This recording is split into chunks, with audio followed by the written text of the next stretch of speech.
So here's a little fun fact about me.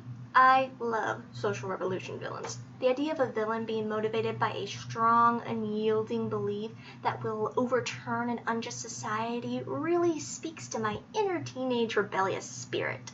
The idea of having a social revolution villain or a freedom fighter just offers so many opportunities for complex storytelling that make me so giddy.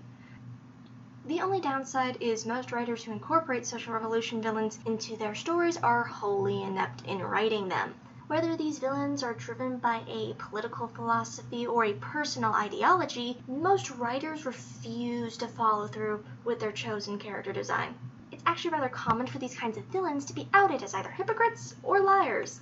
In fact, this was a huge problem in the Legend of Korra series, with 3 out of 4 of their villains having ulterior motives to their given ideologies.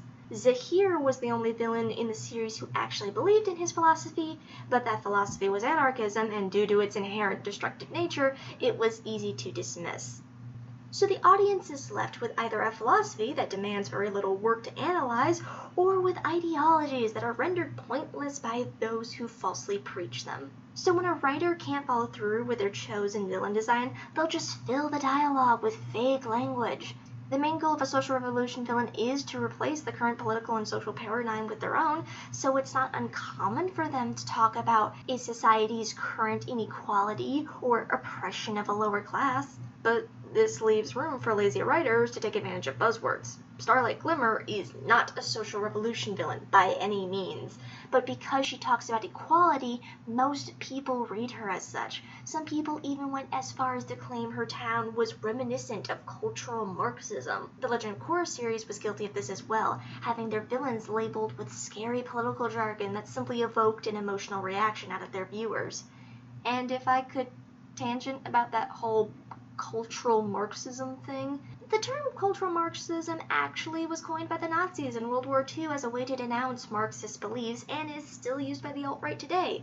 And seeing as the writers of MLP have admitted to basing the town off of Nazis and fascism, it would be weird if the writers were mocking Nazis while at the same time validating their rhetoric. Just food for thought. In the end, the key reason why social revolution villains are botched so often is because they are just that. Villains. These are characters who are written to, eventually, be defeated by the protagonist. When all is said and done, it doesn't matter how much you thought the villain had a point. Their philosophies and ideologies become obsolete due to their given role within the story. And that sucks! If writers just bother to reevaluate the way they write freedom fighters, maybe one day we could have a great story that delves into the dueling natures of 2 diametrically opposed ideologies. Until then, I'm Scarlet, and don't forget to stop and smell the roses.